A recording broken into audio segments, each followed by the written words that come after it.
하나님 아버지 앞에서 은혜 받고자 하는 말씀의 제목은 겸손의 경배자입니다. 따라합시다. 겸손의 경배자. 우리가 살고 있는 현실을 가리켜서 다사다난하다 이런 말을 해요. 그래서 연말이 되면 카드를 보낼 때 다사다난해 이렇게 얘기하죠. 그 말은 여러 가지 일도 많았고 어려움도 탈도 많았다 하는 뜻을 가지고 있습니다. 그렇지만 우리 눈에는 보이지 않지만 다사다난한 현실 속에서 살아가는 우리들 머리 위에, 우리들 보이지 않는 머리 위에, 머리 위에서 보이지 않는 그 세계에서 일어나는 일들을 일어나고 있습니다.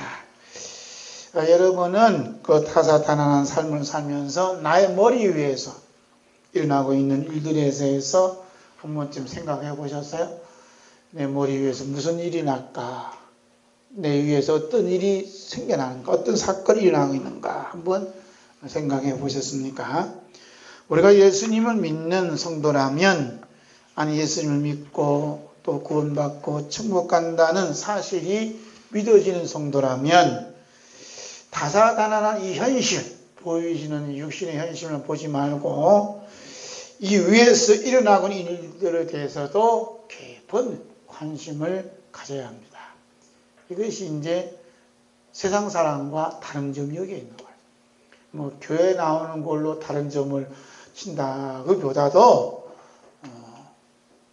세상 사람들이 볼 수 없는 내 위에서, 우리 위에서 일어나고 있는, 보이지 않는 세계에 일어나고 있는 일이 무엇인가, 이게 볼 수 있는 관심을 가져야 돼요. 노년의 사도 요한은 나이가 많은 사도 요한이에요. 이때 한 90세 정도. 그래서 요즘으로 말하면 요양원 가갖고 이렇게 요양하시든지 아니면 연금을 많이 받아서 참 주님 은혜로 평화롭게 또 안전하게 편하게 살 수 있는 그러한 나이인데도 불구하고 뜻하지 않게 척박한 유배지인 밤모섬에서 늙고 연약한 몸으로 지금 살아가고 있습니다. 사도 요한이 예수님 부르심 받아서, 젊은 날에 예수님 받아서 평생 살아온 삶의 대가가 밤모섬에서 막장일 하며 지금 노예 생활하고 있다는 게 사도 요한에게 돌아온 결과물이에요.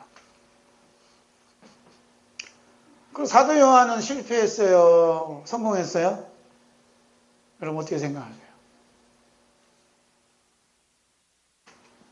평생 사도 요한이 아마 목회를 해서도 한 70년, 한 60년 이상 목회를 했어요. 그런데 돌아온 결과는 뭐냐? 밤모섬에 끌려가서 지금 힘들게 돌깨며 막장일하며 노예 생활하고 있는 거예요. 실패한 인생이에요? 성공한 인생이에요? 실패한 목사님이에요? 성공한 목사님이세요? 세상의 눈으로 보면 이 사도 요한은, 사도 목사님, 요한 목사님, 오늘 말해 사도 목사님은 실패한 목사예요. 얼마나 목회를 못했으면 그 연금 한 푼도 못 받고 그것도 유배지 밤모섬에서 노예 생활하고 있느냐 이거예요. 여러분 한번 생각해 보셨어요? 그런데 이 사도 요한의 머리 위에서 놀라운 일이 일어나고 있다는 거예요. 지금 밤모섬에서 노예 생활하고 있는 가장 척박한 생활하고 있지만 여기 위에서는 하늘이 열리고 놀라운 일 현상들이 일어나고 있다는 거예요.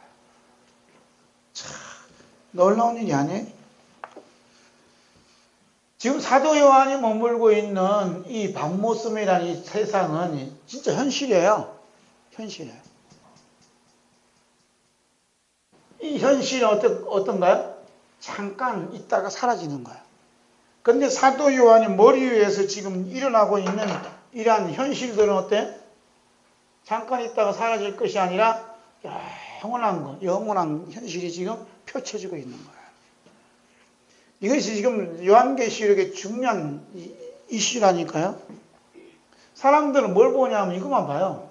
아이고 사도 요한은 얼마나 목회를 못했으면 이렇게 마지막 가서 이렇게 고생 많이 하느냐 하고 평가를 내릴 수 있습니다. 교회도 없고 교인도 없고 찾아온 이도 없고 아무도 없어요.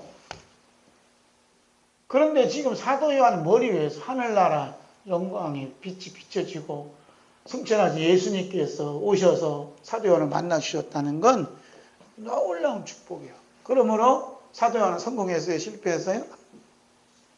성공하신 거예요. 뭘 성공해요? 예수님이 성공해요. 예수님이 성공하신 거예요. 그러므로 오늘 일어나는 이 육신 잠깐 있다가 없어지는 아침 안개와 같은 현실 속에서 좀 잘 나간다고 까불지 말고 좀 어렵다고 실망하지 마세요. 성도는 이 위에서 일어나고 있는 이 여기를 바라봐야 돼. 여기를 바라봐야 돼. 사도 요한은 그걸 본 거예요. 우리에게 아무리 약하고 힘들어도 힘든 현실만 바라보지 마시고 여기를 바라보고 있는 예수 그리스도를 바라봐야 돼. 예수 그리스도를. 아멘. 예수 그리스도를 바라봐야 돼. 예수 그리스도. 예수 그리스도는 사도 요한이 밤못 쏘면서 90대 나이에 막장기를 돌을 깨고 있단 말이에요. 지금 어르신이. 한번 생각해 보세요. 내가 90대 나이, 내가 현실 이 시점에서 그 막장기를 하고 있다 생각해 보세요. 어떤 마음이 들겠어요? 하나님 나를 버리시는가 보다. 내가 평생 예수님 어머니 모시고 살았는데 내게 돌아온 건 고작 이것이냐. 그렇게 또 생각할 거 아니에요. 그런데 이제 사도 요한은 전혀 그런 생각이 없었어요. 왜냐하면 늘 주님이 함께 계시다는 것을 믿고 살아왔던 것을 볼 수가 있습니다. 여러분 영원한 현실을 여러분 보고 싶으세요? 이런 영원한 현실, 사도 요한 위에서 일어났던 영원한 현실 세계를 우리 예수님께서 사도 요한을 초청해 주듯이 오늘도 여러분 한 사람 한 사람을 영원한 현실 세계로 불러주셨다는 것. 얼마나 큰 은혜가 축복인지 몰라요. 아멘. 내가 살아가고 있는 고생하는 거 보면 안 돼요.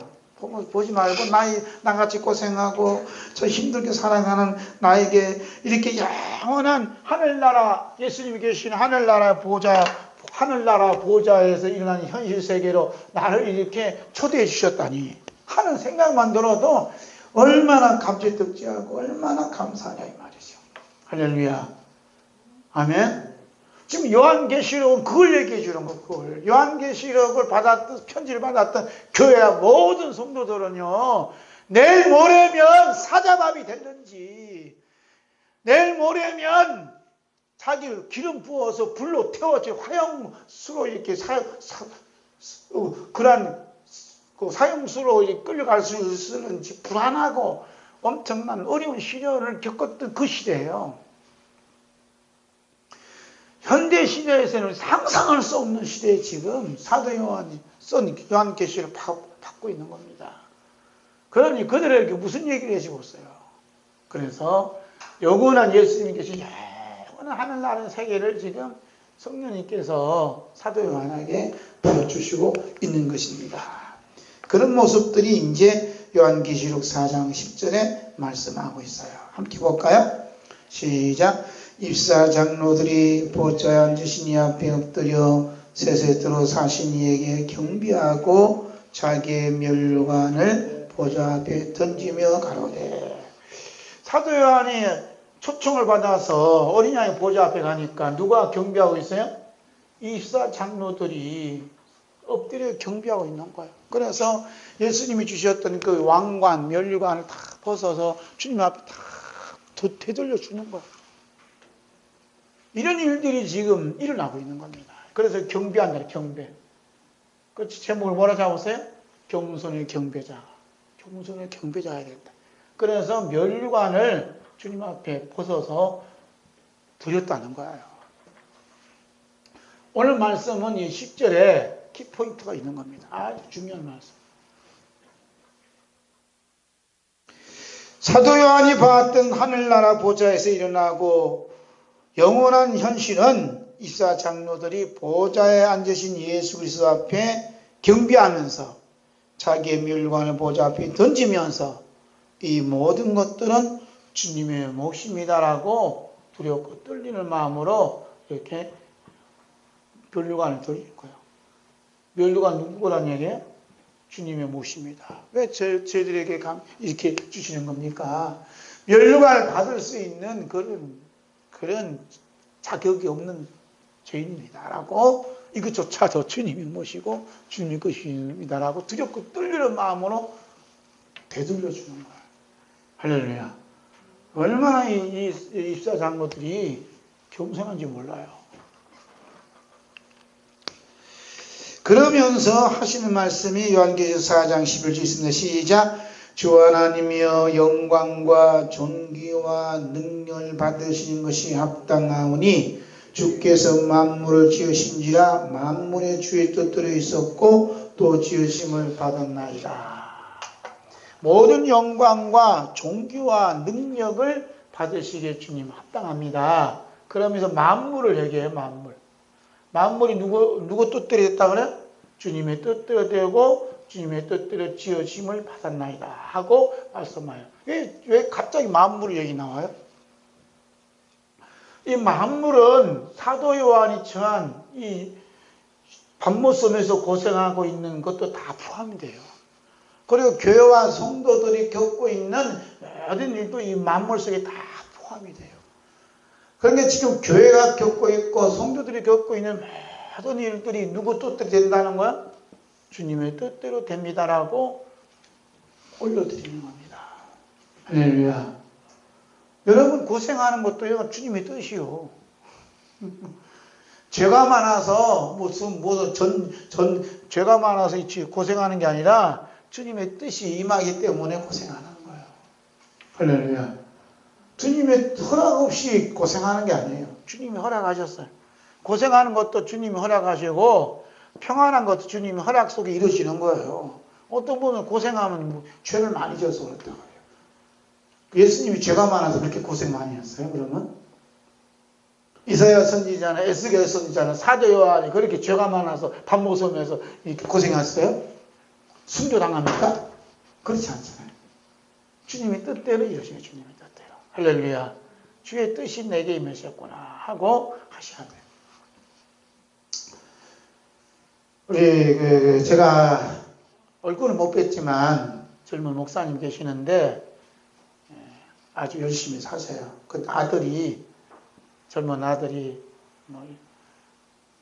20대도 안 됐어요. 10대가 됐는데 귀가 안 들려갖고 장에 상급을 받았대요. 그러니까 아버지도 마음이 아프겠지만 목사님 아들 된 아들은 얼마나 마음이 찢어지나 말이죠. 병원에서 와서 치료받아도 치료가 안 되는 거예요. 그러면 목사님하고 아들하고 무슨 죄가 많아서 이 청각 장애를 입게 된 거예요? 그렇지 않잖아요. 그죠? 하나님의 어떤 깊은 뜻이 이 가정에, 목사님 가정에 임했기 때문에 된 거예요. 그래서 이 모든 것이 주의 뜻대로 됩니다라고 찬양을 올린 사람이 누구냐? 입사 장로의 판단에 드는 성도가 되는 거예요. 아멘. 입사 장로들이 하늘나라 보좌 앉으신 우리 주 예수 그리스도께서 자신의 생명의 멸관을 보좌 앞에 두었다는 것은 거룩하신 자기의 포기가 되는 거예요. 예수님께 자기의 생명의 멸관 내줬다는 것은 뭐라 그래요? 거룩한 자기 포기예요. 이 모든 생의 삶을 포기하는 것. 그러니까 이 거룩한 포기는 뭡니까? 주님께 다 받겠다는 것. 다 받겠다는 것. 이게 이제 입사 장로들이 이 땅에 살았을 때 살았던 삶을 말씀하는 겁니다. 아멘. 입사 장로들이 하늘나라 보좌 앞에서 주 예수 그리스도로부터 생명의 멸관을 받기까지는 이 다사다난한 이 세상에서 삶이 수월하지 않다는 거예요. 이 입사 장로들이 생명의 멸관을 받기까지는 얼마나 노력하고 힘든 삶을 살았나 여러분 상상이나 하겠어요?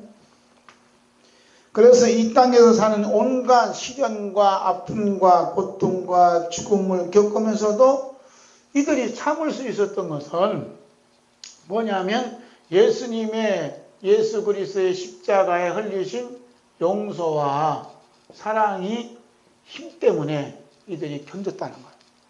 할렐루야. 그러니까 지금 이사장님들이 예수님께 생명의 멸관을 올려드렸다는 것은 이 올려드린 그 자체 안에 깊은 이들의 삶이 녹아져 있다는 겁니다. 그냥 자고 싶으면 자고, 일하고 싶으면 일하고, 논땡이 친 분들이 아니에요. 예수님이 생명의 멸관을 주시길 정도면요, 이분들이 삶이 상당한 고난의 삶이었다는 것을 볼 수 있는 겁니다. 그렇잖아요? 이렇게 이런 어려운 삶 속에서도 거룩한 생명의 멸관을 받을 수 있을 정도로 견디고 이길 수 있는 그 힘은 예수님께서 용서해 주시고 사랑의 힘이었다니까요. 오늘 우리가 살아가는 모든 것도 주님의 은혜요, 주님의 사랑이요, 주님의 용서함의 힘 때문에 살아가고 있음을 늘 고백되어지는 사람이 누구냐 하면 겸손의 경배자예요. 할렐루야. 그리고 오직 생명의 멸관을 얻게 된다는 그 믿음 때문에 이들은 어떤 어려움도 견딜 수가 있었습니다. 함께 볼까요? 야고보서 1장 12절 함께 보면 야고보서 1장 12절 시작. 시험을 참는 자는 복이 있나니 이는 시련을 견뎌낸 자가 주께서 자기를 사랑하는 자들에게 약속하신 생명의 멸관을 얻을 것이기 때문이라. 약속의 생명의 멸관을 누구한테 줘요? 시련을 참고 견디고 승리한 사람들에게 생명의 멸관을 주시는 거예요. 그래서 주께서 자기를 사랑하는 자들에게잖아요. 지금 예수님을 사랑한다는 것은 고난과 아픔과 환난 시기에서도 예수님 사랑하나 이 말이에요. 지금 이 이스라엘 장로들은요, 편안하고 행복한 삶을 살던 사람들이 아니에요. 사도 요한처럼 이러한 고난의 역경 속에서도 끊임없이 마음 깊은 곳에 솟구치는 게 뭐냐면 예수님을 사랑하는 그 마음이에요. 그 믿음이에요. 그 믿음으로 생명의 멸관을 받기에 합당할 정도로 견디고 인정받았던 분들이에요. 그런데 본인들은 뭐라고 하냐, 예수님이 용서해 주시고 사랑으로 인해서 이렇게 되어진 것이지 자기들이 믿음이 좋아서 능력이 있어서 이 심판을 어려움을 견딜 수 있는 그런 파워가 나의 힘이 있어서 그런 거 아니라는 것을 여기서 고백하는 거 아니다. 모든 것이 주님의 은혜입니다. 모든 것이 주님의 사랑입니다. 모든 것이 주님의 용서하심입니다라고 이렇게 멸관을 벗어서 주님 앞에 드리는 거예요. 이런 겸손의 경배자가 오늘 우리 가운데 있느냐 이 말입니다. 자, 디모데후서 4장 8절 봅니다. 시작. 이제 우리는 나를 위하여 의의 멸관이 예비되었으므로 주 곧 어려운 우리 재판장인 그 날에 내게 주실 것이며 내게만 아니라 주의 나타나심을 사모하는 모든 자에게입니다. 그러죠? 의의 멸관 준다잖아요. 바울 사도가 달려오는 것은 약속하신 의의 멸관을 받도록 하기 위해서 받기 위해 달려갔다는 거예요. 그리고 주의 나타나심을 사모하는 자들에게 주신다잖아요. 지난번에 아시아 경기 때 우리나라가 어떻게 했어요? 축구? 1등 했잖아요. 금메달 땄잖아요. 금메달. 금메달 따니까 그냥 손 아무개는 그냥 너무 좋아하고 금메달 깨물잖아요. 깨물. 이거 하나 때문에 내가 이때까지 고생했냐. 응? 모든 선수들은요, 지금 멸관이지만 지금은 금메달 하나 바라보고 뛰는 거예요. 만약 금메달이 없다면요, 선수들이 가서 쫙 고생할 필요 없어요. 그렇지 않겠어요? 금메달 딴 거 하나 때문에 자기 몸값이 막 하늘로 치솟나니까 대단한 일이 아니에요. 지금 미국의 LA에서 야구 선수로 활동하고 있는 루시라는 선수. 어저께 잠깐 보니까 투수인데 승리했어요. 왜냐하면 그 상대 팀은 적수야. 전에는 미국가 늘 졌어. 지는 확률이 더 많은 이번에 이겼다고 해서 몸값이 올라가지고 너무너무 좋아하는 거야. 너무 좋아하고 입이 여기 찢었어. 입가에 올라갔어. 너무 좋아하고. 메달이 없으면, 멸관이 없으면 고생할 일이 없어요. 이 류 선수가 얼마나 고생했어요. 몸이 다쳐갖고 재활하지. 참, 이 미국 사람들이 참 대단하더라. 이 몸값이 얼마예요? 근데 몸값 제대로 하지 않고 맨날 병원이나 다니고 말이야. 재활한다고. 지금 이게 4년째인가? 4년째예요. 지금 2014년 몸이 고장 나왔고, 18년. 참 대단한 분이에요. 그 재활해서 지금 건강 회복했다 그래요. 우리나라면 어떻게? 참 대단한 분들이 이분들은. 그리고 그 코치가 또 대단해.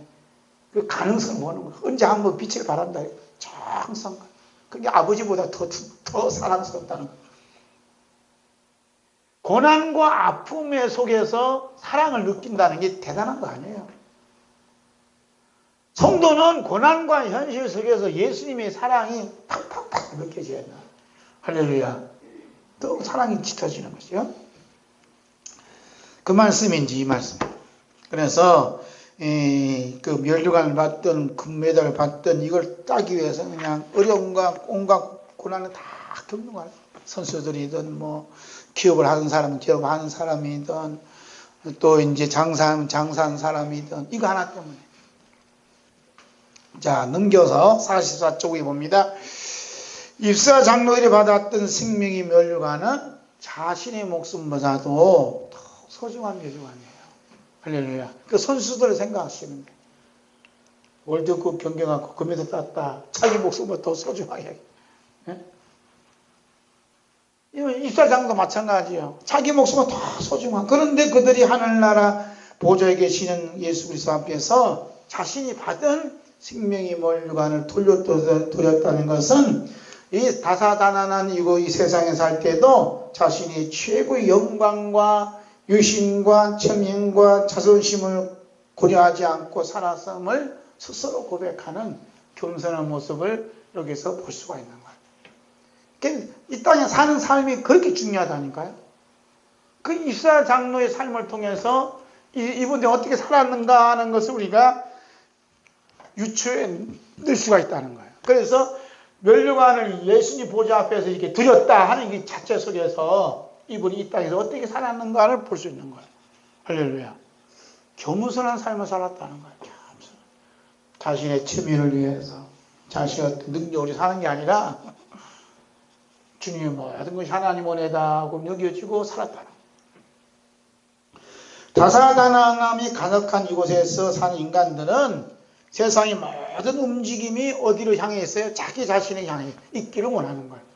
체면과 또 유신과 자신을 높여주는 방향으로 움직여 가기를 원하는 거예요. 이 세상에 사는 모든 삶은 누구 중심이요? 다 나 중심으로 돌아가요. 교회든 뭐 회사든 뭐 나라든 다 나 중심으로 돌아가요. 나 중심. 그러니까 나 중심으로 돌아가는 이 모든 일들 속에 누군가가 나의 체면을 구겼다 하잖아요. 구겼다 그러면 어떻게 스트레스 쌓을까요? 안 쌓을까요? 스트레스 팍 받는 거예요. 그래서 스트레스 받는 이 모습 여기다 탁 적어놨어요. 의학에서는 가슴이 터질 듯 심박동이 빨라진다. 호흡이 거칠어지고 빨라진다. 손과 발이 막 땀이 나고 차가워지고 어떤 사람은 뭐 토할 것 같고 전신에 근육에 힘이 들어가서 긴장이 되고 입이 바짝바짝 마르고 갑자기 뭐 화장실 가고 싶어지고 이것이 스트레스 온갖 모습이 드러나는 거예요. 그래서 스트레스가 모든 질병이 뭐라 그래? 원인이 되는 거예요. 근데 스트레스를 적당히 받는 것도 좋지만 너무 과하게 받으면 이게 병의 원인이 되는 거예요. 병의 원인. 그래서 우리 목사님들도 스트레스 너무 많이 받아갖고 쓰러지는 분들이 한둘이 아니에요. 저하고도 우리 선배 한 분이 천주에 계시는데 아버님 목회할 때 선교사님 계셨던 거예요. 이분이 치매가 오고 치매. 몰라. 우리 집사님보다도 연배가 한 2살 아래나 될란가. 밑에 거. 치매가 왔어요. 얼마나 마음이 아파요. 그러지? 스트레스로 인한 옆에 저쪽에 원조동 그쪽에 계시는 목사님 사모님도 치매가 온 거예요. 지금 이게 스트레스 받는 게 목사님이라고 피해가고 사모님이라고 피해가는 게 아니에요. 스트레스가 그냥 받쳐지면 감당할 수 없는 거예요. 왜 그럴까요? 나라는 이 자존심이 너무 강한 거예요. 나라는 자존심. 그래서 예수님을 믿는다는 것은 어떤 게 뭐냐? 나가 죽는 거예요. 나가 죽는 것으로 사는 거예요. 내가 죽는 거 예수 믿는 거예요. 할렐루야. 내가 죽지 않고서 내가 잘 되기를 바란다. 나 중심으로 사는 거 예수 믿는 거 아니라니까요. 예수님을 믿는다는 것은 예수님은 살고 내가 죽는 거예요. 우리는 거꾸로 생각하잖아요. 예수님 죽음 때문에 내가 잘 돼야 된다고. 그러니까 내가 안 되니까, 내가 힘드니까, 스트레스 받으니까 그냥 쓰러지고 넘어지고 자빠지고 그러지 않습니까? 인간은 늘 자신이 살만한 가치가 있는 존재라고 생각하고 주장을 하고 있어요.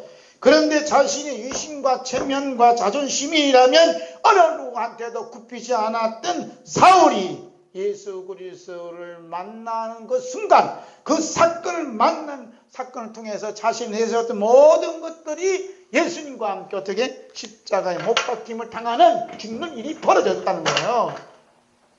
예수님 어떻게 믿나 몰라. 체면과 자기 어떤 것을 의라면 두 번째가 라면 서로 우리 사울이 예수님께서 오셔서 만나주시는 사건이 터지자 그 모든 체면이 예수님과 함께 십자가에 땅땅땅땅땅 못 박아 죽었다니까요. 그래서 바울사도가 뭐라고 해요? 내가 그리스도와 함께 십자가에 못 박혀 죽었나니. 그러잖아요. 갈라디아 2장 20절 함께 볼까요? 함께 봅니다. 시작. 내가 그리스도와 함께 십자가에 못 박혔나니 그런즉 이제는 내가 산 것이 아니요 오직 내 안에 그리스도께서 사신 것이라. 이제 내가 육체 가운데 사는 것은 나를 사랑하사 나를 위하여 자기 몸을 버리신 하나님의 아들을 믿는 믿음 안에서 사는 것이라. 내가 그리스도와 함께 십자가에 못 박혀 죽었나니, 못 박혔나니. 예수님과 함께 십자가에 못 박혔다. 이거 없이는 믿음이 한 발자국도 못 나간 거예요. 믿음은 예수님과 함께 십자가에 못 박혔으로서 시작이 되는 거예요. 할렐루야. 교회 나와도 20년, 30년 믿어도 예수님과 함께 십자가에 못 박혔다라는 이 믿음이 없는 사람은 아직도 출발을 못한 사람이에요. 이 사람은 천국과는 아무 관계없어요.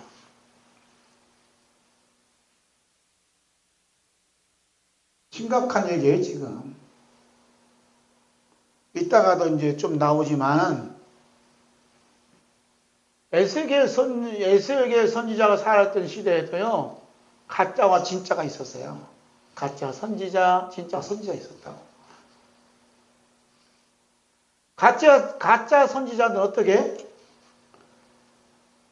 방석을 만들어서 자꾸 줘. 수건을 만들어서 자꾸 팔아. 그래서 잘된다 하고 자꾸 유혹을 해요. 거짓말을 가르친다고요. 에스겔 13장에 나온다고. 딱 보면. 그런다고 해서 이 사람들 다 천국간이 아니거든요.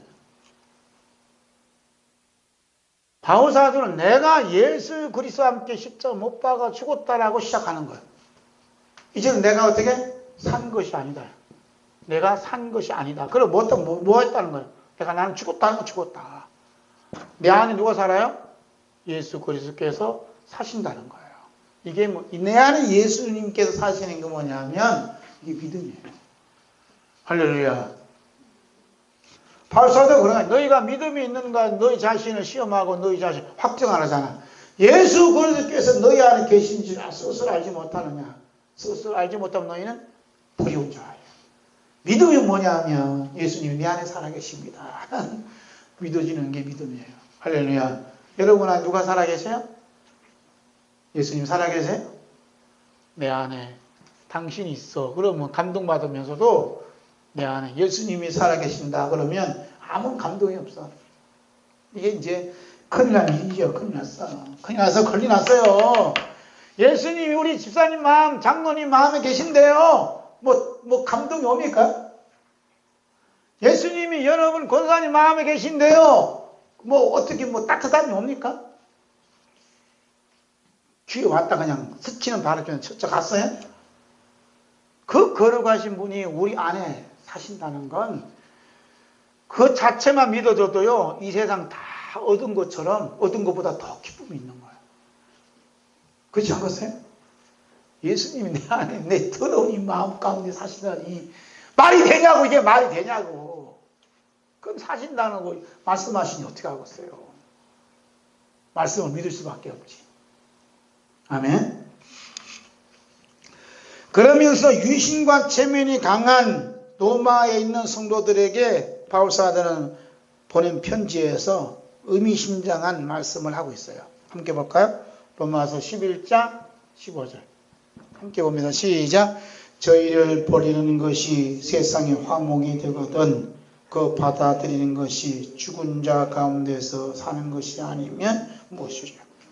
죽은 자 가운데서 사는 것이 아니면 무엇이요? 죽은 자 가운데 살았다. 예수님이 복음 안에서 산다는 것은 죽은 자로서 산다는 거예요. 그 죽은 자로 사는 것은 날마다 그렇게 되어진다는 거예요. 날마다 죽노라. 그러잖아요, 바울 사도가. 이게 어렵다고. 이게 어려운 거예요. 오늘 우리들이 예수님의 복음을 믿고 산다고 하면서 너 죽은 자로 사는 것이 아니라 자신이 죽은 자임을 전혀 인식하지 못한 채 자신이 살아있다는 착각에 빠져 더 잘 살아가는 내가 되기 위해 복음을 믿는 것이 아닌가 한번 생각해 봐야 돼요. 복음은 기쁜 소식인데 나를 위한 기쁜 소식이 아니라 하나님을 위한 기쁜 소식이 돼야 된다는 거예요. 그래서 우리 복음하면 나를 위한 기쁜 소식으로 착각하고 있다는 겁니다. 복음은 하나님 기쁜 소식이에요. 복음은 하나님의 기쁜 소식이라니까. 하나님의 기쁜 소식.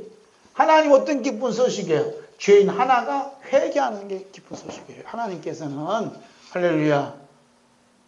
지금 복음서는 나를 위한 하나님을 위한 복음 기쁜 소식이라는 게 전부 다 사복음서는 죄인이 회개하고 돌아오는 일로 다 가득한 거예요.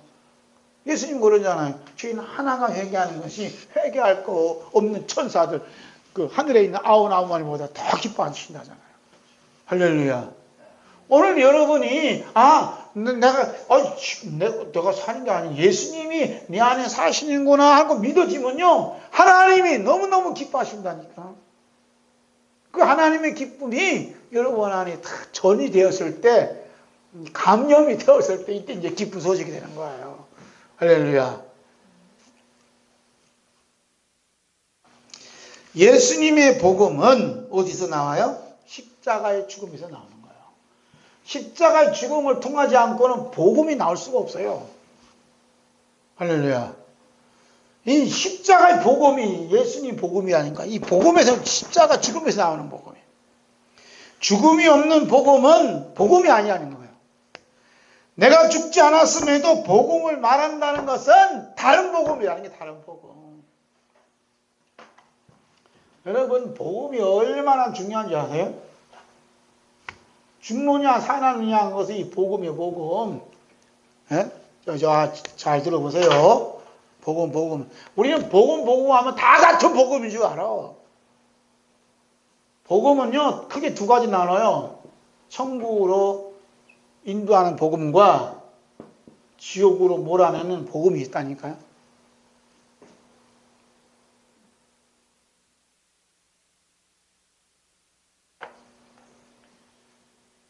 복음을 전하는 자가 내가 지금 이 복음 전하는 것이 천국으로 지금 천국으로 가는 인도하는 복음인지 아니면 지옥으로 끌고 가는 복음인지 분간을 해야 되는데 분간이 돼요? 여러분 어떻게 생각하세요? 구분할 수 있어요?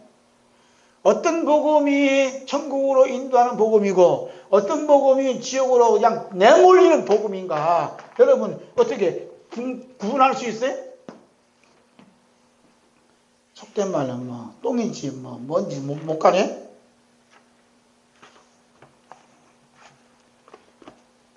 제가 얘기하는 게 아니고 바울사도 한 얘기예요. 갈라디아서 1장 8절부터 10절 읽을까요? 함께 있습니다. 시작. 그러나 우리나 혹 하늘로부터 온 천사라도 우리가 너에게 전한 복음 외에 다른 복음을 전하면 저주를 받을지어다. 우리가 전에 말하였거니와 내가 지금 다시 말하노니 만일 누구든지 너희의 받은 것 외에 다른 복음을 전하면 저주를 받을지어다. 이제 내가 사람들에게 좋게 하랴 하나님께 좋게 하랴 사람들에게 기쁨을 구하랴. 내가 지금까지 사람의 기쁨을 구하는 것이었다면 그리스도의 종이 아니니라. 저는 이 말씀을 읽고 매우 충격으로 와닿았어요. 왜 충격을 와닿았냐? 내가 지금까지 말씀을 전하고 복음을 전한다면서도 지옥으로 끌고 가는 다른 복음을 전했구나 하는 생각이 들어왔어요. 다른 복음. 그런데 바울사도가 뭐냐면 나나 우리나 하늘에 온 천사라도 다른 복음을 전하면 뭐한다요? 저주를 받을지야. 저주. 저주는 뭐냐? 이건 지옥불에 던져진다는 거예요. 심각하지 않아요? 그렇다면 이 다른 복음이 뭐냐? 이거 다른 복음. 여러분 다른 복음이 뭐죠? 다른 복음이 뭐예요? 얘기하잖아요. 지금 갈라디아 1장에서 얘기하잖아요. 사람 중심 복음이 다른 복음이에요. 네? 사람 중심은 뭐냐면 사람을 좋게 하고 사람을 기쁘게 하는 복음이 다른 복음이라니까요. 지옥 가게 하는 복음이에요. 그런데 이런 복음을 전하여 교회가 부흥이 돼. 이게 문제예요. 지금 바울 사도가 심각한 얘기하는 거예요. 지금. 다른 복음을 전하는데 목사인 제가 저 혼자만 지옥 가면 되잖아. 그러니 다른 복음을 듣고 있는 여러분도 지옥 간다는 데 문제가 있는 거예요. 이게 목사 한 사람의 책임이 얼마나 막중한 줄 아세요? 요즘은 뭐 떠내기도 나내기도 무슨 다 목사래.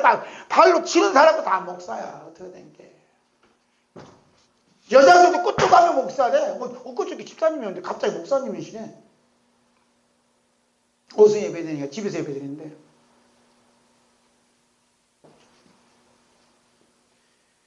다른 복음은요 저주를 받아요. 천사라 할지라도 비록 바구사도라 할지라도 그러잖아. 자기가 우리가 너에게 전한 복음에 우리나 혹 하늘로부터 온 천사라도 십자가 복음 외에 다른 복음을 전하면 저주를 받는다잖아. 여러분 지금 제가 여러분이 전하는 건 다른 복음이에요? 아니면 천국 가도록 하는 십자가 복음을 전하는 거예요? 여러분 구분하셔야 된다니까. 스스로.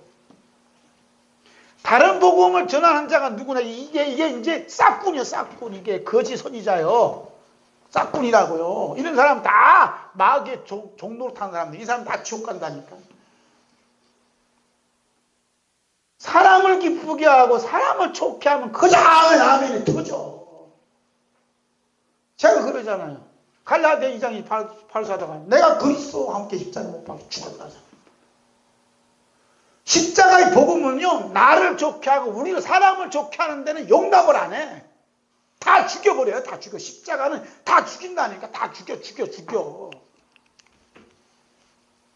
그렇잖아요. 십자가는 나를 기쁘게 하고 나를 좋게 하는 모든 것들을 파괴시키는 게 십자가예요. 십자가.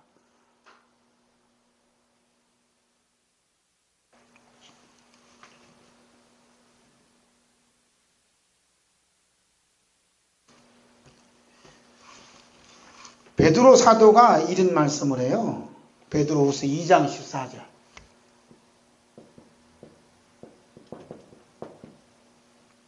베드로후서 2장 14절 읽을까요? 읽겠습니다. 시작. 음심이 가득한 눈을 가지고 범죄하기를 쉬지 아니하고 굳세지 못한 영혼들 유혹하여 탐욕에 연단된 마음을 가진 자들이니 저주의 자식이라. 음심이 가득한 눈을 가지고 범죄하기를 쉬지 않는다. 음심이 가득한 눈. 음심이 가득한 눈이 무슨 눈이에요? 사람들을 좋게 하고 기쁘게 하는 게 음심이 가득한 눈이에요. 그래서 탐욕에 연단된다. 탐욕에 자꾸 탐욕을 연단시키고, 그 탐욕을 연단시키는 말이 뭐냐? 축복이에요. 축복. 축복이란 말 자꾸 헌금을 하더라도 탐심을 불러일으켜 이렇게 하면 여러분 축복받습니다. 자꾸 불러일으켜. 제가 옛날에 그렇게 했잖아요. 뭐 탓할 거 하나도 없어요. 그래서 기도를 하더라도 이번에 11조 30만 원 했으면 다음에는 300만 해달라고 기도해요. 이게 얼마나 탐심이 가득한 마음이에요. 모든 것이 어디로 돌아야 하면 돈으로 환산이 돼요. 돈으로 돌아오는 것이만. 그러면서 좋은 말은 뭐냐면 하늘에 가면 예수님 여러분이 해서 면류관을 준비하는 상급을 준비하는 상급을. 그 상급을 받아야 되지 않겠습니까, 여러분? 이러면 이제 설교를 했지요. 누가 제가. 이것이 저주밖에 딱 맞는 말이에요. 그러잖아요. 집사장도 지금 면류관을 지금 받을 수 없는 죄인이에요. 되돌려드려요. 그런데 상급 받는다고 그냥 이 땅에서는 그냥 외치고 있지 않습니까? 얼마나 이게 사기치는 거예요. 하늘에 가면 상급 아무것도 없어요. 만약에 상급 받는 사람들은요, 아예 처음부터 못 들어가요. 왜냐하면 하늘나라에서 상급 받는 게 아니라 받으면 다 토해내야 돼. 토해낼 수 있는 사람만 천국 가는 데가 천국이요. 여러분 상급 받고 누려봐요. 상급 못 받는 사람 얼마나 화가 터지겠어. 그러면 그게 천국입니까? 그게 지옥이지? 그래 안 그래요? 줘도 토해내고 줘도 내놓아야 될 때가 아니면 천국이요. 세상에 나 같은 사기꾼 없지요.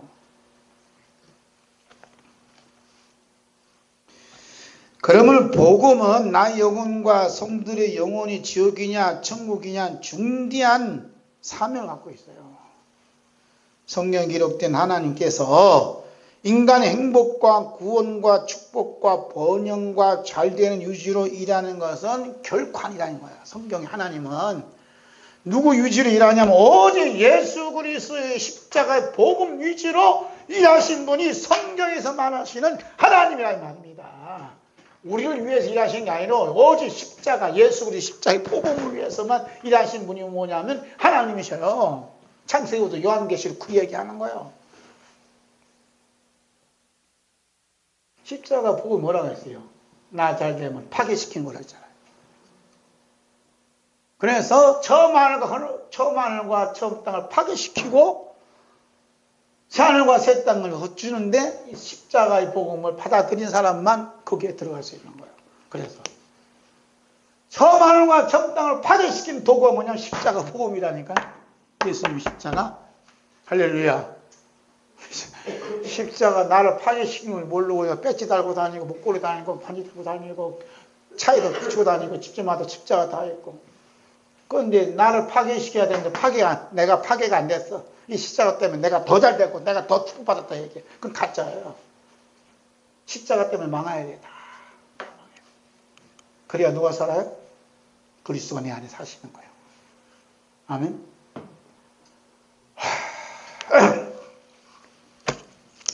따라서 하나님께서 마땅히 영혼을 사냥했던 이 죄인교수를 죽이지 아니하시고 계속 살려주신 이유가 뭡니까? 오직 주 예수 그리스도의 복음을 전거하도록 하기 위함이에요.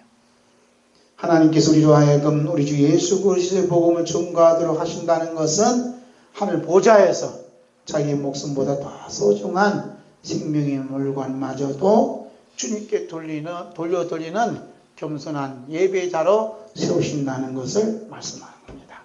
겸손은 누구의 마음에? 예수님 마음이고 예수님 마음을 품도록 하는 거예요. 그래서 마태복음 11장 29절 있습니다. 시작. 나는 마음이 온유하고 겸손하니 나의 마음을 메고 내게 배우라. 그리하면 너희 마음이 쉼을 얻으리라. 그러니까 입사 장로들이 이렇게 엎드려 주님 앞에 멸관을 되돌려 드렸을 때 얼마나 마음이 평안했겠냐 이 말이에요. 할렐루야. 이 뜻이라니까요. 만약에 이스라엘 장로들이 멸관을 준다고 해서 딱 쓰고 있었다면 얼마나 마음이 무겁겠냐 이 말입니다. 벗어 던지니까 그렇게 홀가분하고 그렇게 마음이 평안할 수가 없어. 이게 이제 예수님 마음이에요. 예수님. 겸손한 마음, 예수님 마음. 그러니까 이스라엘 장로들은 누구의 마음을 품고 있어요? 전보다 예수님 마음을 품고 있는 거예요. 겸손해진 거예요. 다 벗어 던지고. 다 주님의 것입니다. 다 주님의 것입니다. 그 다음에 골로새서 3장 12절 함께 있습니다. 시작. 그러므로 너희는 하나님이 택하사 거룩하고 사랑받는 자처럼 긍휼과 자비와 겸손과 온유와 오래 참음을 어떻게? 옷 입고 사랑받는 하나님의 거룩한 사랑을 받는 사람들은 긍휼과 자비와 겸손과 온유와 오래 참음을 옷 입고 있다. 메이크업이 옷 입는 게 아니라 천국의 메이크 옷이 이거예요. 긍휼을 여기고 자비를 여기고. 예수님 마음인 겸손이 없는 인간은 자기의 인간됨을 포기하는 사람은 없어요. 자신이 여전히 살 가치가 있는 존재라고 생각하는 거죠. 하지만 이런 마음이 하나님께서 싫어하시고 물리치시는 교만이요 불행의 씨앗이 되는 거예요. 그래서 야고보서 4장 6절에 말씀합니다. 함께 있습니다. 그러나 더욱 큰 은혜를 주시나니 그러므로 일러서되 하나님이 교만한 자를 물리치시고 겸손한 자에게 은혜를 주신다. 누구한테 은혜 주셔요? 겸손한 자에게 은혜를 주시는 거예요. 교만한 자를 어떻게? 하나님이 물리치시는 거예요. 인간이 자신의 인간됨을 포기하지 않는다는 것이 뭡니까? 죄인이 아니다라는 거예요. 죄인이 아니다. 자신이 인간의 가치로 살 수 있는 존재가 아니다. 자기의 인간됨을 포기하는 사람이 누구냐? 죄인이. 이런 죄인을 예수님 부르러 오셨다는 거예요. 그런데 사람들이 전부 자기는 살만한 가치가 있고 살만한 대접받을 만한 그러한 가치가 있다고 다 버티고 앉았잖아요. 여담을 할게요. 여담. 말씀 듣는 것도 힘들죠? 저도 여러분 힘들어하는 게 나도 힘드네.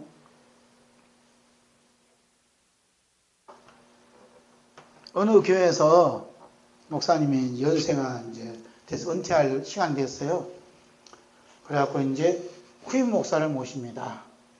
근데 은퇴한 목사님은 뭐에 관심이 많아요? 네? 은퇴한 후에 연봉을 나한테 얼마나 줄 거냐, 그게 관심이 많은 거예요. 그래서 친한 장로님들한테 또 말씀을 드리고, 그리고 대리 당회장한테도 말씀드리고, 그래서 내가 20년 동안, 20년, 30년 동안 이 교회에서 섬겼으니까 나에게 그만한 대우를 해주라. 이렇게 요구를 해요. 이것이 정당한 요구입니까? 아니면 벼락 맞을 요구입니까? 여러분 어떻게 생각하세요? 내가 30년 이 교회에서 몸담고 했기 때문에 이만한 대우를 해줘야 되지 않느냐. 스스로 그 말을 한다는 것은 인간됨의 가치를 높이는 거죠. 이게요, 십자가를 정면으로 도전하는 거예요. 제가 보는 입장에서는 지금까지 목회한 건 꽝이다, 이 말이에요. 십자가는 나의 가치를 박살내는 거예요. 30년 하든 300년 하든 그 일은 주님의 일이지 네 일이 아니라는 거예요. 주님의 일을 하지 않고 내 일을 했다는 겁니다. 이게 이제 십자가를 측면 도전한 거죠. 이걸 이제 모르는 거예요, 이걸. 교회에서 목사님 그동안 너무 고생하셨으니까 대접해드려야 된다고 막 이렇게 그냥 교회에서 일방적으로 나서면 또 몰라. 그러면 목사님 뭐래? 뭘 그러냐, 나는 그 받을 만한 가치가 없다고, 안 받겠다고. 그래도요, 다 호주머니 다 넣어줘. 그래 안 그래요? 그런데 교회에서는 원하지 않는 목사님 입장에서 자신이 그렇게 한다면요, 십자가를 정면으로 도전하는 거라니까. 제가 이 얘기하는 것은 누구를 비난한 게 아니라 십자가 의미를 얘기하는 거예요. 할렐루야. 진짜 십자가가, 예수 십자가 나에게 부딪혀 왔다면 내 가치는 완전 박살난다니까. 30년에도 100년에도 박사든 뭐하든 박살이 나는 거예요. 오히려 그게 제목이 되는 게 제목.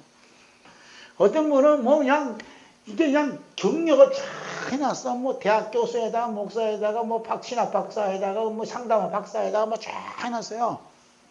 나 좀 소개해달라요. 이건요 가짜예요, 가짜. 이거 십자가를 만나면요 이건 완전 박살난다니까. 박사도 무슨 소용이 있어요. 너 그거 전과하라고 했냐? 십자가 보고 전과하라고 했지. 박살이 나는 거예요. 이 사람이 누구냐? 십자가 만난 사람. 그러니까 죄인은 누구냐면 예수님께서 찾으시는 죄인은 이거 박살난 사람이에요. 박살. 자신의 모든 가치가 박살났습니다. 손 들고 나온 사람. 십자가 손 들고 나온 사람이 누구냐? 죄인이요. 할렐루야. 그래서 자기가 죄인인 줄 모르고 살아가는 사람들은 그 삶의 자리마다 뭘 깔아놔요? 자신의 의로움에 빨간 카페트를 쫙 깔아놔. 그래서 영화 배우들이 쫙 까면 뭐가 깔려져 있어요? 빨간 카페트를 쫙 깔아놔. 여러분, 이번에 정상회담 하는데 바닥 색깔 뭐래요? 카페트가 뭐예요? 빨간색 다 깔아놔요. 이게 영적인 의미가 있다니까. 여러분 그냥 보지 마세요. 보기 좋아라 깔아놓은 게 아니에요. 그 모든 것들이 자기들이 가치와 의로움이 카페트로 쫙 깔아놓는 거예요. 거기다가 누군가가 더러운 오물 딱 떨어뜨리면 어떻게 돼? 총살감. 어디라고 들어와? 이번에 평양에서 그분 만났는데 그 카페트에 지가 올라갈 줄 아닌데도 여자가 한 사람 또 올라갔잖아요. 다른 사람 같으면요 흔적도 없이 사라졌어요. 자기 동생이니까 안 죽이지. 이게 자기 의료비 카페트가 이게 카페트가 얼마나 중요한 줄 아세요? 여기에 자기 의료비에 누군가가 흔집을 내면요 즉시 죽인다니까. 이게 공산당이요.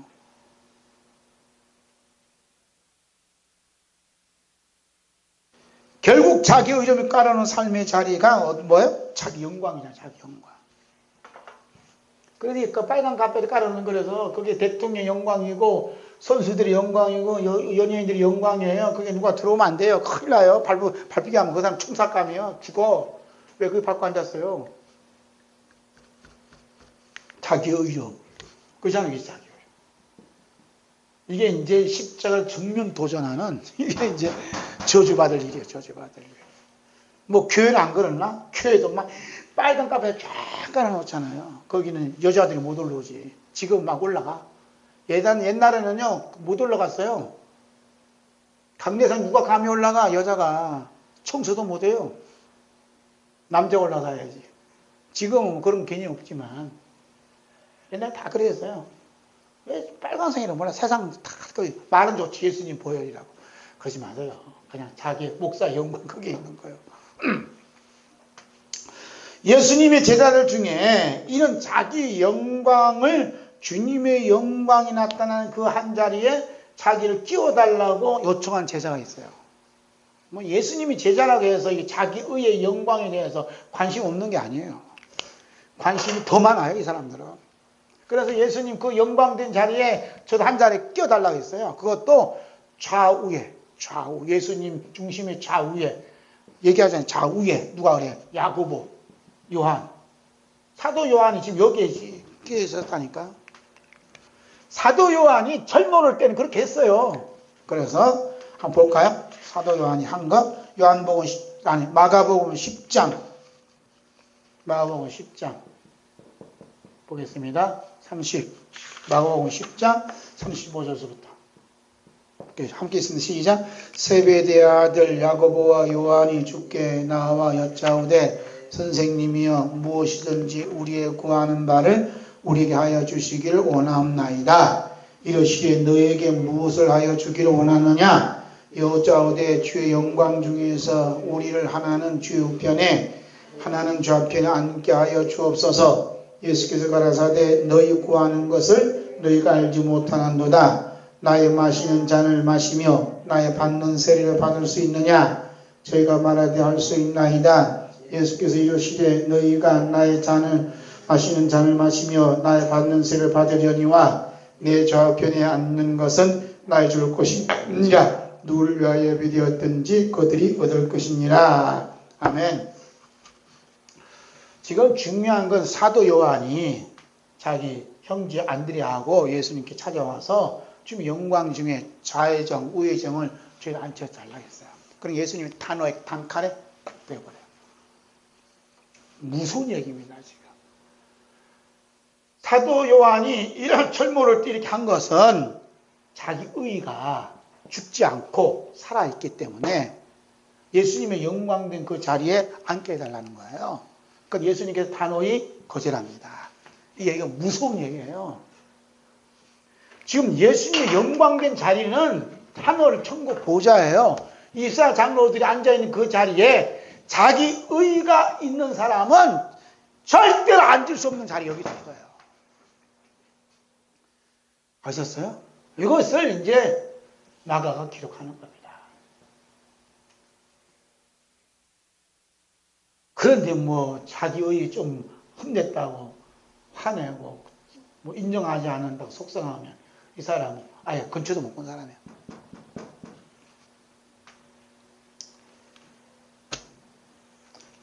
아담으로부터 물려받은 자기 체면과 위신으로 가득 찬 더러운 몸으로 예수님의 영광스러운 그 영광의 보좌에 절대로 갈 수가 없어요.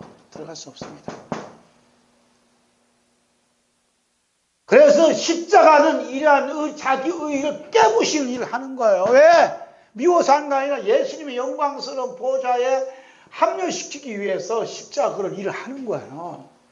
그런데 이것도 모르고 왜 그냥 나를 떨어뜨리냐고 나를 이렇게 고생시키냐고 자꾸 그러시면 위에서 벌어지는 영광스러운 걸 못 보면 이 사람 탈락이 돼요. 어쩔까 몰라.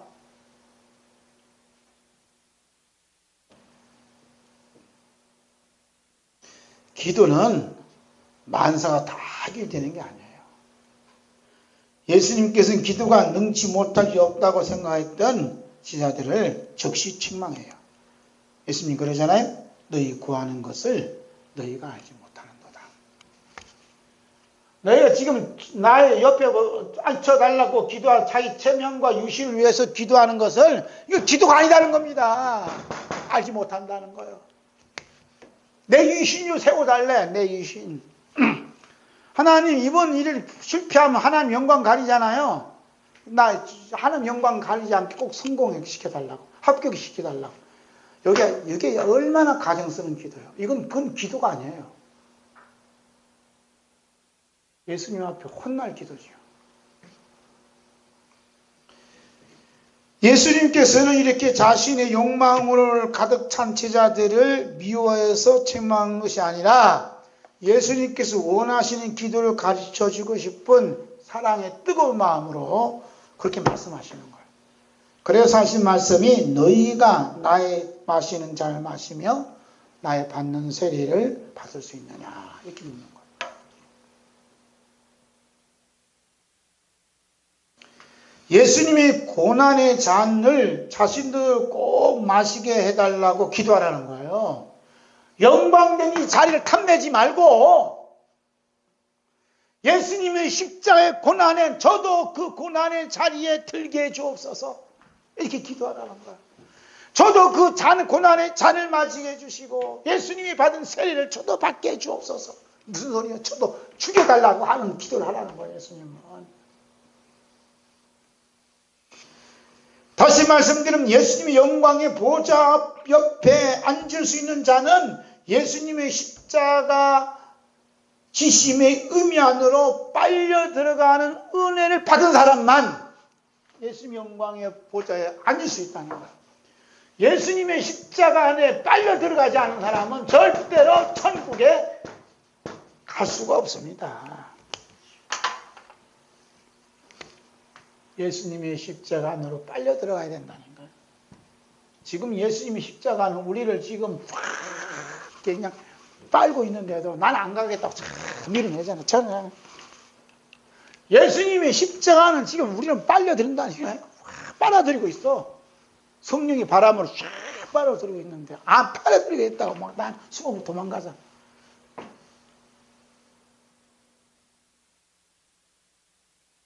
예수님의 십자가가 지금 성령의 바람으로 막 빨고 있다니 우리를.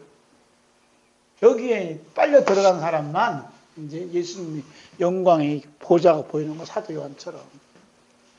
근데 빨려 들어가기가 이게 참 힘든 거예요. 그래서 누가 어떻게 해야 돼? 내가 죽어야 빨려 들어갈 수 있어. 내가 죽지 않으면 이 영광스러운 보좌에 빨려 들어갈 수 없어요.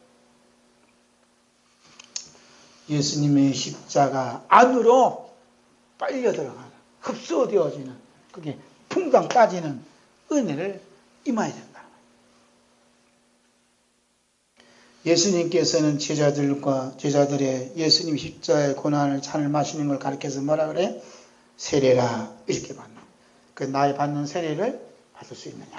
그 세례는 뭐냐면 예수님이 십자가에 퐁당 빠지는 게 세례예요. 할렐루야. 요단강 가서 강물에 빠지는 게 세례가 아니고, 목사님들이 다 세례 준다고 하는 게 세례가 아니라 십자가 안에 퐁당 빠지는 게 예수님이 받는 세례라니까요.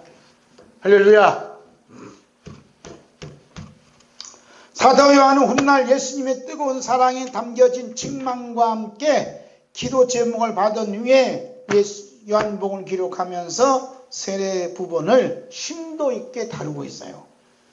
요한복음 1장 32절에서 36절. 사도 요한이요, 예수님 앞에 이런 말씀 듣고서요, 그 세례라는 부분에 대해서 심도 있게 지금 생각했다니까요. 그것을 요한복음 1장 기록하고 있습니다. 요한이 또 증거해 가로되 내가 보매 성령이 비둘기같이 하늘로서 내려와서 그의 위에 머물렀더라. 나도 그를 알지 못하였으나 나를 보내어 물로 세례를 주라 하신 그이가 나에게 말씀하시되 성령이 내려서 누구 위에든지 머무는 것을 보거든 그가 곧 성령으로 세례를 주는 줄 알라 하셨기에 내가 보고 그가 하나님의 아들이심을 증거했노라 하니라.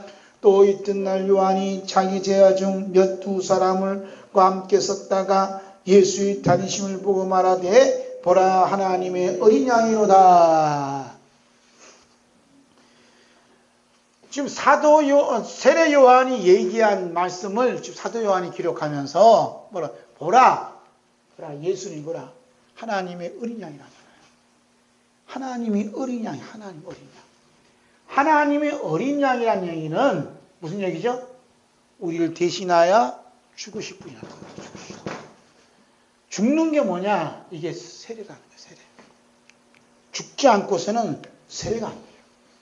그래서 지금도 침례교에서는 침례 안 나잖아. 물에 탁 담궈버려 그냥. 담궜다가 일어나야 돼. 중국 사람들 그거 좋아하더라. 이건 안 좋아하고 그냥 딱 가물가고 풍덩 나와 이게 세례인 줄 알아. 세례 받았다. 그래갖고 저도로 해변가 가서 세례 줘야 된다고. 그래 가자가 1시간 반 동안 그냥 해변가를 가서 그냥 세례 주고 나는 안 주고 선교사만 주라고.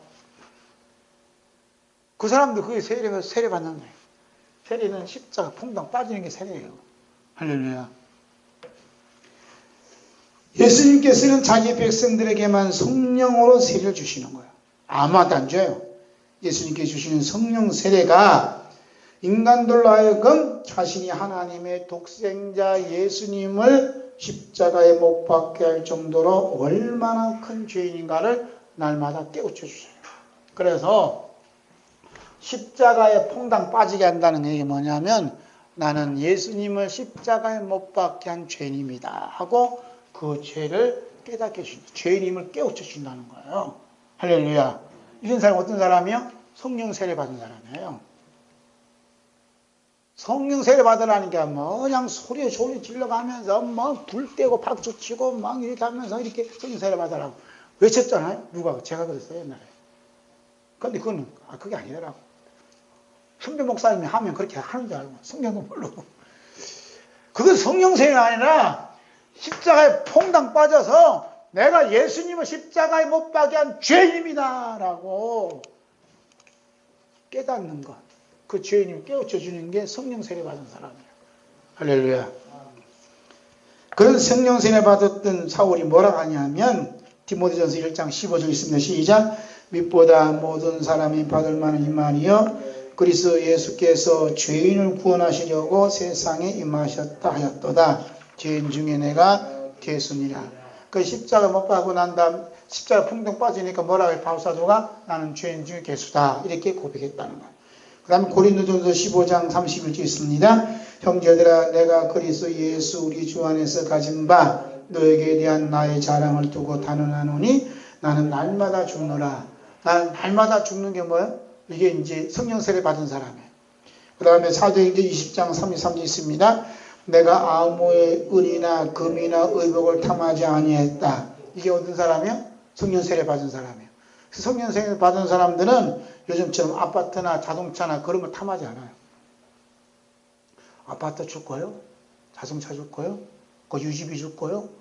이런 얘기 안 한다는 거예요. 우리 교회는 그럴 만한 여건이 안 되는 게 참 다행이야. 골치 아파요. 연금 줘야지, 아파트 줘야지, 자동차 줘야지, 관리비 줘야지, 유지비 줘야지. 그 돈이면 부교육자 2명을 쓸 수 있어요. 3명까지 쓸 수 있어요. 근데 그것을 혼자 다 가져. 일도 안 하면서. 성령 세례 받으면요. 그게 없어져 버려요. 그저 나라에서 주는 것만 해도 감사해요.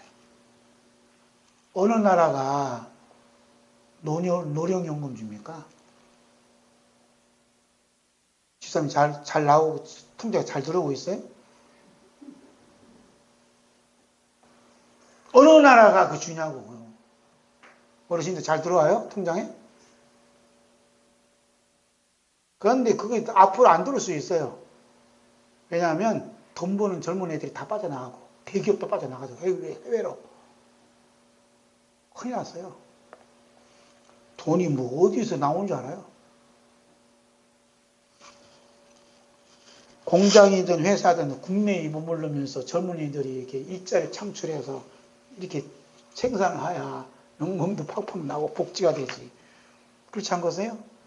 국민들을 받아먹으면 좋으니까 너무 좋은데 그것을 돈이 나오는 줄기를 이렇게 막는 그 일에 대해서는 데모를 안 해. 데모 좀 하지.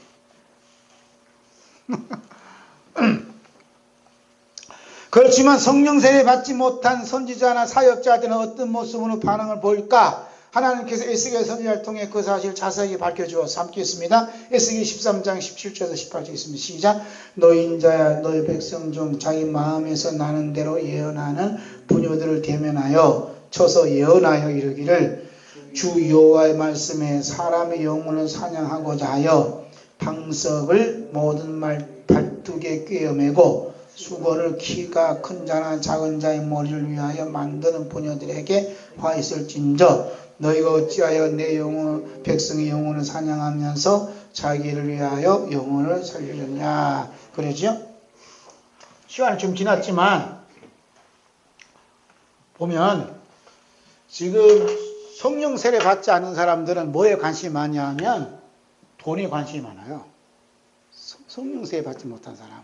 그 그래서 이 복음을 전하면 뭐가 따라와야 돼요? 돈이 꼭 따라와야 돼요. 그런데 복음을 전하면서 돈이 안 따라오면 이건 가짜 복음이라고 여기는 거예요. 그렇습니까? 이 얘기가 이제 요한계시록 20장 가면 나와요. 이 얘기가. 지금 방석을 모든 팔뚝을 깬다. 수고를 모든 사람들에게 사서 이렇게 나눠준다. 화가 있다. 이 말이 여러 가지로 해석할 수 있는데 한마디로 말하면 돈을 끌어모으는 자들은 다 가짜다. 이 얘기예요. 성령 세례 받았던 베드로 사도가 나에게는 뭐가 없다 그래요? 금과 은이 없다 그랬어요. 그 뭐가 있어요? 예수님의 이름이 있다 그랬어요. 예수님 이름을 주는 게 이게 복음이지. 금 주고 돈 주고 하는 게 복음이 아니라는 거예요. 돈이 따라오면 안 해요, 복음은. 제가 책 내는 것도 처음에는 돈 계산했어요. 이게 책을 피면 앞으로 이렇게 팔리면 얼마가 이익금 생겼다 하고 이제 계산했거든요. 책 내면서 내가 죄를 졌어요. 내가 거짓선자예요. 그 책 앉았으면 물론 책 주니까 이렇게 하면 얼마가 좀 돌아와서 내가 생활에 보탬이 되겠다 이렇게 생각했어요. 그런데 이게 이제 가짜래요, 가짜. 얼른 회개해야 돼요. 얼른 회개해야 돼요. 돈이 들어온다는 구멍을 찾으면 안 돼요. 내게는 뭐가 없어요? 금과 은과 돈이 없다. 뭐가 있어야 돼요? 이름만 있어요. 예수 그리스도 이름. 이게 복음이거든요. 이름 안에 모든 것이 다 들어있어요. 할렐루야. 금과 있고 돈이 있으면요, 예수 이름 빠지면요, 지금 지옥밖에 없어요. 무서운 거예요. 그래서 돈을 우선시하는 사람들은 큰일 나요. 이건 큰일 나요. 어떤 교회는 그런다잖아. 붕시표를 가는데 봉투를 다 나눠주더래요. 그래갖고 감사헌금 다 책정하라고. 다 주고. 그래서 책정 다 하면 그 다음 날 또 붕시표 하잖아요. 그럼 헌금봉투 다 가지고 감사헌금 나오는데 감사헌금 누구 얼마냐 하고 감사헌금 가지고 기도한대요. 그게 1시간 걸린대요. 이건요 사건 중에 사건이에요. 십자가를 정면 도전하는 거예요. 무서운 거예요. 지금 이 얘기가 에스겔서에 있는 얘기예요. 지금 현대판이에요. 그래서 뭘 주시 여기느냐? 성령 세례 받지 아니하면 자기 체면을 위신을 생각하는 거예요. 체면과 위신을 생각하는데 중요한 게 뭐냐면 돈이요, 돈. 목사도 체면과 위신이 뭐냐? 이게 돈이에요, 돈. 연봉 얼마 받냐에 따라서 달라요, 위신이. 체면이 다르다고. 성령차 얼마짜리 타고 다르냐? 이거 다르다니까? 체면을 세우려고? 이거 다 가짜예요, 가짜. 그런데 성령이 세례가 임하게 되면 이런 것들이 박살이 난다. 아무 무관지 않아. 박살이 나는 거예요. 뭐가 돼? 예수님의 십자가. 그것만 드러나고. 나는 죄인 중에 기수라고. 나는 날마다 죽으라고. 나는 날마다 죽으라고. 겸손과 온의 영광이 임하니까 주님께서 다 손노라고. 주님 앞에 모든 영광을 돌린다고 하잖아요. 그래서 다사다난한 이 땅에서도 하늘 보좌 앞에서도 겸손한 경배자로 살아가고 또 살아가는 거예요. 그래서 겸손한 경배자는 누구를 바라보는 이 땅에 사는 동안 예수 그리스도를 바라보는 거예요. 하늘 위에 내 위에 지금 청상 위에서 이리 보러 영적인 놀라운 세계를 생각하고 바라보고 그 다음에 이스라엘 장로들이 엎드려 경배했던 그 모든 것도 또 바라보면서 나도 겸손의 경배자로 살아가게 해주시니 주님 감사합니다라고 주님 앞에 감사와 찬양을 올려드리고 있습니다. 아멘.